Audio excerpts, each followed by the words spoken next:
चिड़िया अपनी सौतेली माँ टूनी चिड़िया के साथ एक छोटे से घर में रहा करती थी। उसकी माँ की खुद की भी एक बेटी थी जिसका नाम सुनहरी चिड़िया था। उसकी माँ एक दिन टुनटुनी पर अत्याचार किया करती थी और घर का सारा काम टुनटुनी से ही करवाती थी। साथ ही अपनी बेटी सुनहरी चिड़िया से घर का एक भी काम नहीं करवाती थी। ऐसे ही एक दिन टुनटुनी चिड़िया अपनी सौतेली माँ से कहती है, माँ, मुझे सोने की बालियाँ चाहिए। मेरी सहेली की मम्मी ने भी उसे सोने की बालियाँ दिलाई हैं। आप भी मुझे सोने की बालियाँ दिला दो ना माँ। मेरा बहुत मन है सोने की बाली पहनने का। आप मुझे दिलवा दो ना माँ।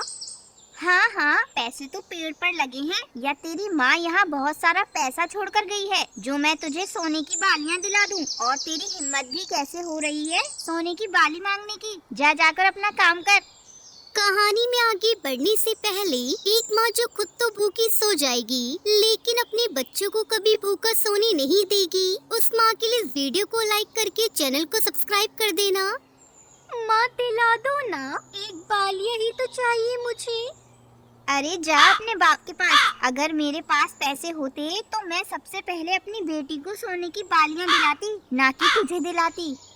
टुनटुनी चिड़िया रोती रोती अपने पापा टुन्नू चिड़ा के पास जाती है और उससे कहती है, पापा पापा, मुझे सोने की बालियाँ चाहिए। मेरी सहेली को उसकी माँ ने सोने की बालियाँ दिलाई है। मुझे भी सोने की बाली दिलाओ ना पापा। अरे सोने की बाली, अभी तो तुम बहुत छोटी हो, क्या करोगी ये सब पहनकर? नहीं पापा, मुझे सोने की बालियाँ चाहिए तो चाहिए। आप मुझे कहीं से भी ला कर दो। अरे बेटा, अच्छा ठीक है, मैं जब शाम को आऊँगा तुम मेरे साथ चलना। जैसी बालियाँ चाहिए तुम ले लेना। अब तो खुश हो ना बेटा, अब रोना बंद करो। पापा, अब मैं बहुत ज्यादा खुश हूँ। आप बहुत अच्छे हो। आप मेरी सारी इच्छा पूरी करते हो, मेरे प्यारे पापा। ऐसे ही टुनटुनी शाम को अपने पापा के साथ एक सुनार की दुकान पर जाती है। टुनटुनी चिड़िया एक जोड़ी कान की बालियां पसंद कर लेती है। टुनटुनी चिड़िया के पापा उसे वो बालियां दिला देते हैं। टुनटुनी बहुत ही ज्यादा खुश हो जाती है। अपने पापा के साथ वो घर आती है और घर आकर वो अपनी सौतेली माँ को बालियां दिखाती है। ये देखो माँ, पापा ने मुझे सोने की बालियाँ दिलाई है। कैसी है माँ, अच्छी तो लग रही है ना? सोने की बाली जब दिलाना ही था तो दोनों बेटियों को दिला देते, तुझे ही क्यों दिलाई? अगर सुनहरी ने देख लिया कि तेरे पास सोने की बालियां हैं तो वो भी रोने लगेगी। तब मैं उसके लिए बालियां कहाँ से लाऊंगी? तू तो बड़ी है और बहुत समझदार है, वो तो तुझसे छोटी है, उसे कैसे समझाऊंगी मैं? तू एक काम कर, अपनी ये बालियां मुझे दे दे। अगर सुनहरी रोएगी तो मैं उसे दे दूंगी। लेकिन सुनहरी ने तो बालियां देखी भी नहीं है माँ, वो तो रोई भी नहीं है। फिर आप ऐसा क्यों बोल रही हो? अरे तू क्या चाहती है कि मेरी बेटी रोए, वो भी तेरी वजह से? देख, ये सब बोलकर मेरा दिमाग खराब मत कर। चुपचाप ये बालियां मुझे दे दे, वरना तेरे कान काट दूंगी। टुनटुनी चिड़िया डरकर बालियां निकालकर अपनी माँ को दे देती है। वो बालियों को अपने पास ही रख लेती है। टुनटुनी चिड़िया रोते रोते फिर से अपने पापा के पास जाती है और अपने पापा से कहती है,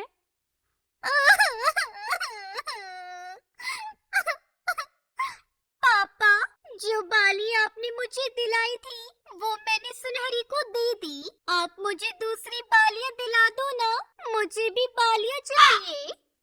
टुनटुनी बेटा, अब मेरे पास इतने पैसे नहीं हैं कि मैं तुम्हें दूसरी सोने की बालियां दिलवा दूं। जब मेरे पास पैसे होंगे तो मैं तुम्हें दूसरी बालियां दिलवा दूंगा। तब तक तुम थोड़े दिन के लिए इंतजार करो। अगर मेरी माँ जिंदा होती तो वो मुझे किसी चीज के लिए मना ना करती और मुझे कहीं से भी सोने की बालियां ला कर देती। आप मुझे प्यार नहीं करते पापा, और ना ही माँ प्यार करती है। अरे ऐसी कोई बात नहीं है बच्ची। जब मेरे पास पैसे थे तो मैंने तुम्हें सोने की बालियां लेकर दी, लेकिन अभी मेरे पास पैसे नहीं हैं, इसलिए मैं तुम्हें अभी फिर से सोने की बालियां नहीं दिलवा पाऊंगा। और हम इतने अमीर भी नहीं हैं कि जब मर्जी आए उतना खर्च कर सके। हमें सोच समझकर चलना पड़ता है बेटा। और जब मेरे पास पैसे होंगे तब मैं तुम्हें बिना कहे सोने की बालियां ला कर दूंगा। रहने दो पापा, मुझे नहीं चाहिए सोने की बालियां। आप परेशान मत होना। टुनटुनी चिड़िया रोते रोते अपने घोंसले से निकल जाती है और वो उड़ते उड़ते अपनी माँ को याद करते करते एक नदी पार जंगल की तरफ चली जाती है। उस जंगल में काफी पेड़ पौधे और नदियाँ होती हैं। ये सब देखकर टुनटुनी चिड़िया एक पेड़ के पास जाकर बैठ जाती है और उससे कहती है, कोई मुझे प्यार क्यों नहीं करता? सब सुनहरी से प्यार करते हैं। हे ऊपर वाले, क्यों नहीं करता कोई मुझे प्यार? आप मेरी माँ को वापस मेरे पास भेज दीजिए।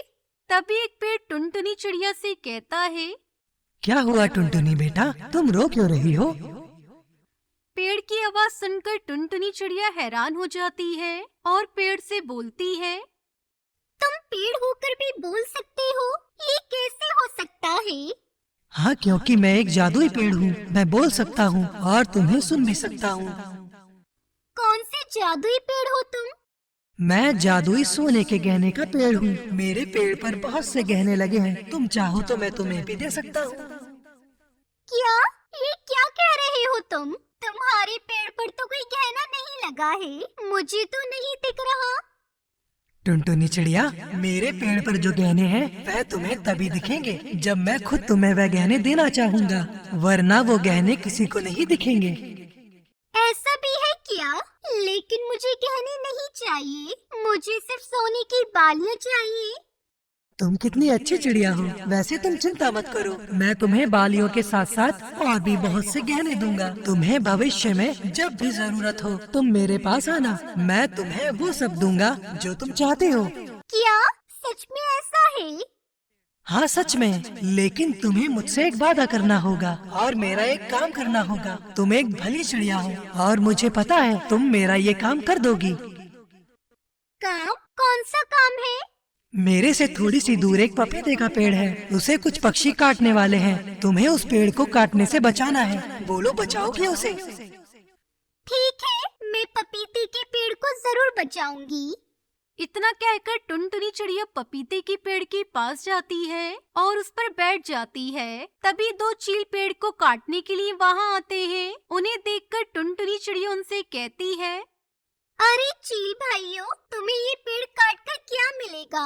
ये पेड़ तो हमें कितना फायदा देते हैं। जंगल के घायल पक्षियों को पपीते की जरूरत होती है और तुम इसके पेड़ को ही काट रहे हो।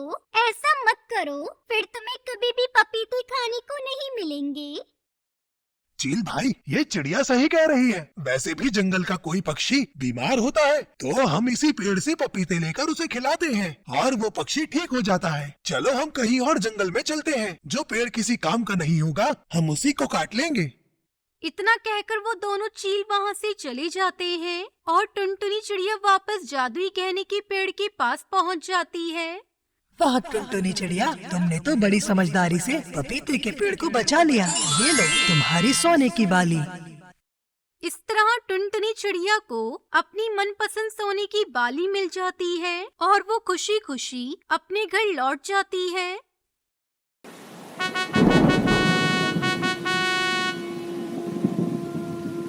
टुनटुनी चिड़िया की शादी को लगभग 1 साल होने को आया था। टुनटुनी चिड़िया का पति कालू कौआ एक बस कंडक्टर था।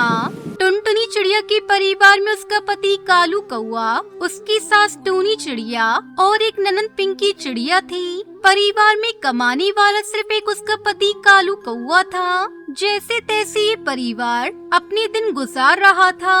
एक दिन, हे भगवान, ये मेरे बेटे को क्या हो गया? भैया, तुम्हें बहुत तकलीफ हो रही है ना? भाभी के आने के बाद से ही ये सब हो रहा है। ये तू क्या कह रही है? आगे देखने से पहले आपको सिर्फ एक छोटा सा कांटा चुभ जाए तो दर्द होने लगता है, पर वो एक बाप ही है जो रोजाना अंगारों पर चलकर आपके लिए 2 वक्त की रोटी का इंतजाम करता है। तो उस प्यारे से पापा के लिए एक लाइक और सब्सक्राइब जरूर कर देना। साथ ही अपने प्यारे से पापा के लिए ये वाला इमोजी जरूर सेंड कर देना। ठीक ही तो बोल रही हूँ, ये मनूस है मनूस। जब से इस घर में आई है तब से कुछ न कुछ मुसीबत लगी हुई है। मेरी शादी भी टूट गई इसके चक्कर में। पिंकी दीदी, वो तो हमारे पास दहेज के लिए पैसे नहीं थे, इसलिए रिश्ता टूट गया। तुम तो चुप ही रहो भाभी। शादी से पहले तो भैया एकदम ठीक थे, फिर अचानक शादी के बाद ही क्यों हो गया एक्सीडेंट? हे भगवान, ऐसी फूटी किस्मत है मेरी। हाय हाय, हे भगवान दया करो हम पर। तभी डॉक्टर बुलबुल सभी से कहती है, अरे देखिए, मैं तो यही कहूंगी कि इनके पैर को ऑपरेशन करके काटना पड़ेगा और कोई उपाय नहीं है। बस यही एक रास्ता है, वरना इनके पूरे शरीर में जहर फैल जाएगा।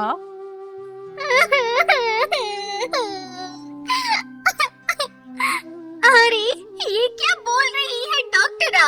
अब कालू जी कभी नहीं चल पाएंगे, ये कैसे हो सकता है? टुनटुनी, ये चल पाएंगे, लेकिन बैसाखी के सहारे। कल सुबह को ये ऑपरेशन करेंगे और कल सुबह सवेरे 1 लाख रुपए काउंटर में ही जमा करने होंगे।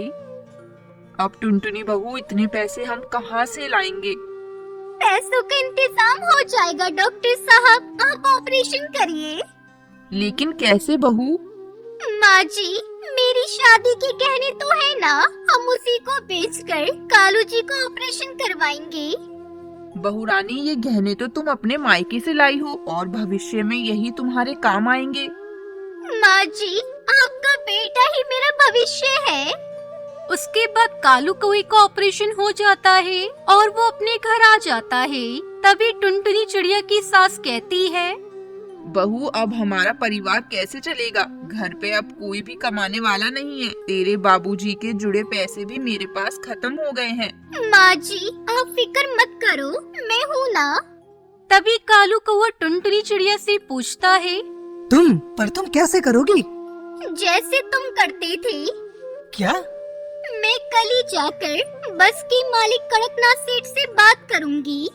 मतलब तुम बस चलाओगी? मैंने अपनी जिंदगी में कभी किसी चिड़िया को बस चलाते हुए नहीं देखा। अगर नहीं देखा है तो अब देखेंगे। समय बदल गया है, चिड़िया तो बादलों में हवाई मोटर चलाती है, चांद पर जाती है, और मैं एक बस नहीं चला सकती। अरे बहू, हमारे जंगल के पक्षी इसकी इजाजत नहीं देते।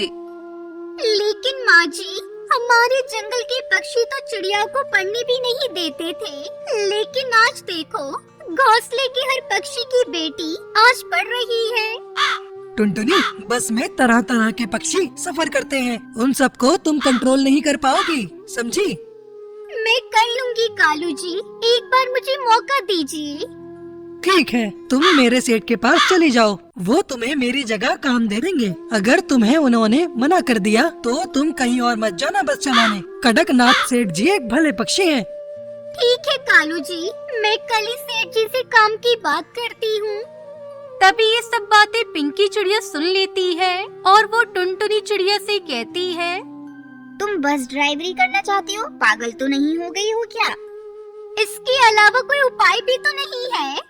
छी छी छी छी, घर की बहू होकर तुम बस ड्राइवरी करोगी? हमारी इज्जत डुबाना चाहती हो क्या?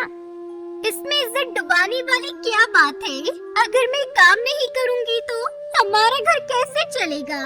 और किसी के घर बर्तन मांगने से तो अच्छा काम ये बस चलाना ही है। अरे बहू रानी ठीक ही तो बोल रही है। बहू रानी देखो, मैं तो यही कहूँगी कि अगर तुम कर सकती हो तो तुम करो। तुम्हारी जैसी एक पढ़ी लिखी चिड़िया किसी के घर में जाकर बर्तन मांजे, ये मुझे बिल्कुल अच्छा नहीं लगेगा। खैर तुम अभी अपने घोंसले में जाओ। माँ देख लेना, इस टुनटुनी की वजह से इस घर की इज्जत चली जाएगी एक दिन। उसके बाद से टुनटुनी चिड़िया कड़कनाथ सेठ के पास जाती है और उससे कहती है, भैया आप मुझे अपने साथ ड्राइवर के तौर पर रख लीजिए ना, देखिएगा मैं बहुत अच्छा काम करूंगी।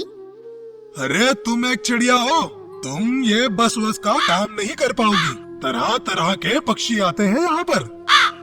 भैया मेरे घर पे खाने के लाले पड़े हुए हैं। मेरे पति का एक्सीडेंट हो गया है और वो बिस्तर पे पड़े हुए हैं। मुझे एक मौका दे दो। मैं भी मजबूर हूँ टुनटुनी बहन, मैं चिड़िया को बस चलाने नहीं दे सकता। ये मेरे उसूलों के खिलाफ होगा। पर हाँ, लेकिन मैं तुम्हें एक कबूतर के बारे में बताता हूँ, वो तुम्हें जरूर काम बता देगा। बंटी कबूतर नदी के पास रहता है, उसका लकड़ियों का काम है। तुम वहाँ जाकर देखो, वो तुम्हारी मदद जरूर करेगा। टुनटुनी चिड़िया तुरंत बंटी कबूतर के पास जाती है और उससे कहती है, बंटी भैया, मेरे लायक कोई काम है आपके पास? मुझे काम की बहुत जरूरत है। मुझे कड़कनाथ सेठ जी ने आपके पास भेजा है। टुनटुनी चिड़िया, मैं लकड़ी की बस बनाता हूँ। तुम बस बनाना सीख लो और फिर उसे जंगल में चला लेना। आसपास के पक्षी लकड़ी की बस में सफर करना पसंद करते हैं। ठीक है भैया, मैं आज ही से बस बनाना सीख लेती हूँ और फिर पूरे जंगल के पक्षियों को इस बस में बिठाऊंगी। उसके बाद टुनटुनी चिड़िया बस बनाना सीख लेती है और लकड़ी की बस में जंगल के पक्षियों को बिठाकर पैसे कमाने लगती है। टुनटुनी, तूने तो सच में हमारी सारी परेशानी दूर कर दी।